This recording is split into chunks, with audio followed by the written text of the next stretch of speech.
Regarding the noise reduction, we have talked about one thing, that is having some kind of a control on what goes on our mind screen, the most sophisticated screen that is there. We have talked about having a remote control to make sure that the unwanted noise that might appear on it, we should have the ability to recognize and turn back the channel to what we want it to be. We are going to take this next notch, one notch up. Now we are going to talk about a noise that is not going away. Remember, we talked about that a mosquito we can, swat and get rid of. What about the thoughts that don't go away, creating stress? We just can't escape them. How to swat them? We're going to use two techniques for now, and rest of the techniques you have to come up with yourself. They're unlimited techniques. It's a matter of investing time and figuring out the most efficient tool for your own self. Imagine that you have a flight to catch and you are stuck in traffic and you know that you're going to miss the flight. Now the stress is really built up. You have to be wherever you had to be, and it's really important and it's really crazy that the traffic will not budge and you're stuck and you're really getting worked up. Two techniques. First off, think of the worst case scenario. What is it that will happen worst? And then be okay with it and say, okay. I'm not the only one that's it is happening to, or has happened to. A lot of people have gone through this. Whatever that worst case scenario is, actually.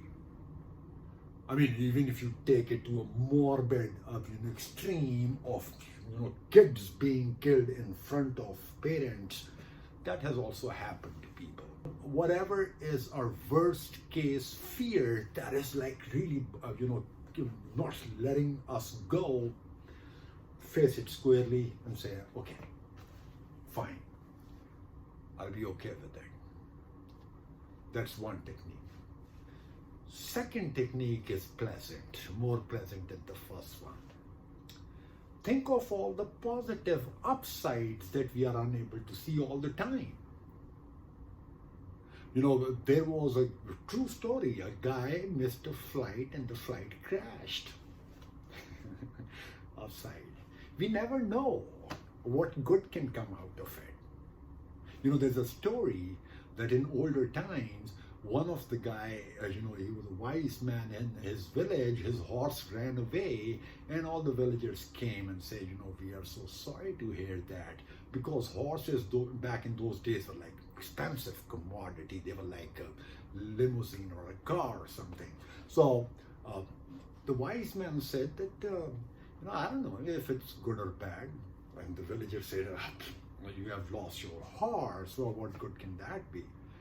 And the horse went into a forest, run into another, a herd of wild horses, and brought all of them home after like 4 days.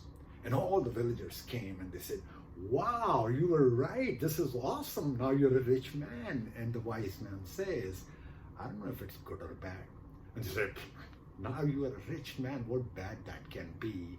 And the next day, the rich man's son, a young fellow, was giving bath to the horses, and one of the horses kicked and broke his leg. Compound fracture. Back in those days, that means lifetime disability. And the villagers came again. And they said, you're right. It is a horrendous thing that has happened. And the wise man said, I don't know if it's good or bad. And they said, are you crazy? Your son, young, such a great guy, disabled for life. What good can that be? And after 2 weeks, there was a war. The king came, took all the young fellows from the village, lost the war, everybody got killed. Wise man's son was at home, survived. The story can go on. Point is, you never know. So the second technique is to sort the stressful thing, whatever is going on.